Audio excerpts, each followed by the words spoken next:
বিসমিল্লাহির রহমানির রহিম। সম্মানিত দেশবাসী, আজকে আলোচনা করছি ব্রাহ্মণবাড়িয়া জেলার ঐতিহাসিক পরিচয় নিয়ে।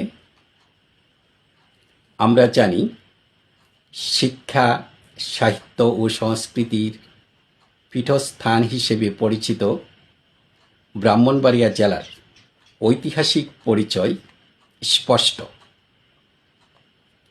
কেননা 1781 খ্রিস্টাব্দে সর্বপ্রথম ইস্ট ইন্ডিয়া কোম্পানি ব্রাহ্মণবাড়িয়ার সরাইল পরগনা ব্যতীত নোয়াখালী সহ একটি নব জেলা গঠন করেন।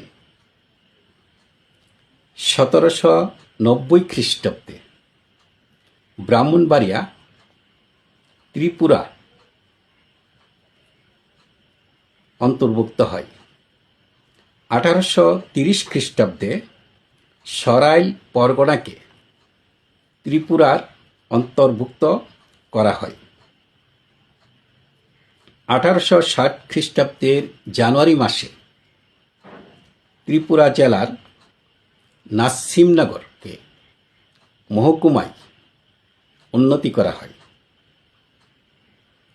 1871 খ্রিস্টাব্দে মহকুমা সদর নাসিমনগরকে ব্রাহ্মণবাড়িয়ায় স্থানান্তরিত করা হয়।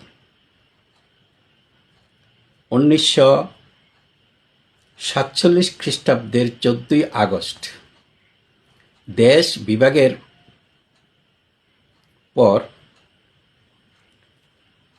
এই ব্রাহ্মণবাড়িয়া এবং যে ত্রিপুরা জেলা তা পূর্ব পাকিস্তানের অন্তর্ভুক্ত হয়। 1960 খ্রিস্টাব্দের 1 অক্টোবর এক প্রশাসনিক আদেশে প্রেক্ষিতে ত্রিপুরা জেলার নতুন নামকরণ করা হয় কুমিল্লা জেলা। 1984 খ্রিস্টাব্দের 15 ফেব্রুয়ারি তদানীন্তন স্বৈরশাসক এরশাদের শাসনামলে ছাত্র জনতার তীব্র চাপে পড়ে এরশাদ সরকার ব্রাহ্মণবাড়িয়া মহকুমাকে জেলা হিসেবে ঘোষণা দেন এবং সেই ঘোষণার পিছনে শহীদ পলুর যে রক্ত, পলুর যে আত্মত্যাগ, এটা স্মরণীয় হয়ে থাকবে। সম্মানিত দর্শকবৃন্দ, এই ব্রাহ্মণবাড়িয়া জেলার যেই ইতিহাস ঐতিহ্য রয়েছে তা গর্ব করার মতো। উস্তাদ আলাউদ্দিন খাঁর মতো সঙ্গীত সাধক এই ব্রাহ্মণবাড়িয়া জেলায় জন্মগ্রহণ করেছেন।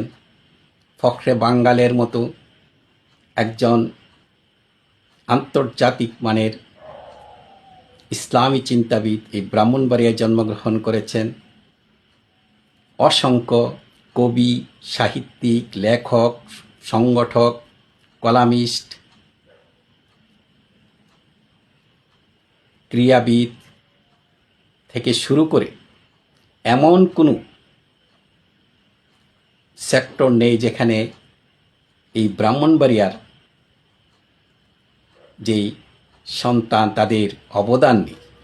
ব্রিটিশ বিরোধী আন্দোলনে এবং 1971 সালের স্বাধীনতা সংগ্রামে এই ব্রাহ্মণবাড়িয়ার যেই মানুষের যে আত্মত্যাগ তা জাতি চিরদিন স্মরণ করবে।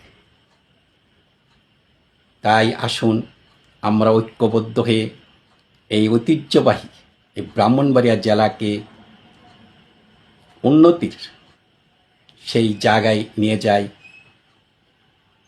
যেখানে গেলে আমরা বিশ্বের দরবারে গর্ব করে বলতে পারবো যে আমার বাড়ি ব্রাহ্মণবাড়িয়া।